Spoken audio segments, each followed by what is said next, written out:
11,000 కోట్లు కావాలి కాబట్టి అది ఇచ్చే పరిస్థితి లేదు. ఇప్పటికి కూడా ఇంకా రెండంటే రారు. ఏదైనా ఒక ఊరు మీ ఇష్టం వచ్చిన నువ్వు ఇన్ఛార్జి మంత్రి కదా నాగేశ్వర గారు, గవర్నమెంట్ మంత్రి గారు, మీ ఇష్టం వచ్చిన ఊరు సెలెక్ట్ చేసుకో. నల్గొండ జిల్లాలో నువ్వు నల్గొండ జిల్లా ఇన్ఛార్జి మంత్రి కాబట్టి నువ్వే పో, ఎవరు అక్కర్లేదు, నువ్వు ఒక్కడికి పో. పోయి నువ్వు అంత బస్సు రోడ్లో ఎక్కడ నీ ఇష్టం వచ్చిన ఊరు ఆగు. ఒట్టిగానే అడుగు. కొంతమంది రైతులను అప్పటి నువ్వు బోగలోనే రైతులు బోగవుతారు.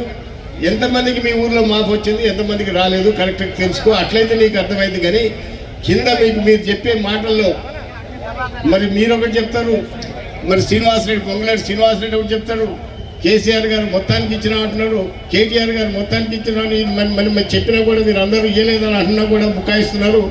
అందుకని మీరు రేవంత్ రెడ్డి గారిని కరెక్ట్గా మీరు అర్థం చేసుకున్నాను. రేవంత్ రెడ్డి గారికి చెప్పండి, మీ అనుభవజ్ఞుడైన నువ్వు మంత్రిగా ఉండి ఈ కార్యక్రమం నీ గౌరవం తగ్గించుకుంటున్నావని నేను చెప్పడం జరిగింది. నీ గౌరవం తగ్గించుకున్నావు. ఎందుకంటే నువ్వు ఎన్నో సంవత్సరాల నుంచి మంత్రిగా పోర్ట్ఫోలియోలు చేసుకుంటూ మరీ ఇప్పుడు నిన్ను మామూలుగా తిట్టట్లేదు, ప్రజలు నిన్ను అడ్డగోలుగా తిడుతున్నారు. కాబట్టి నువ్వు అది ఏందో కరెక్ట్గా చేయగలిగితే చెయ్యి, లేకపోతే ఇట్లా చేద్దామని చెప్పి వాళ్ళకి సలహాలు ఇవ్వాలి. కానీ నువ్వు చేతులు ఎత్తేసి కూర్చొని మళ్ళీ వాళ్ళు ఇష్టం వచ్చినట్టు మేము పూర్తిగా కంప్లీట్ అని చెప్తుంటే నువ్వు చూస్తూ ఊరుకోవడం అంత సబబు కాదని చెప్పడం కూడా జరిగింది.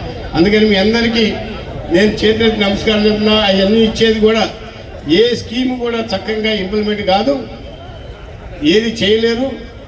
మనందరం కూడా రైతులందరూ కూడా, ఎందుకంటే ఇప్పుడు రైతు చనిపోతే 5 లక్షలు ఇచ్చేది ఆ కార్యక్రమం కూడా శుద్ధి పెట్టినారు. ఏది చేయరు. కాబట్టి మనందరం కూడా గ్రామీణ ప్రాంతంలో మనం అందరికీ ఈ విషయం మీద పరిజ్ఞానంగా చెప్పి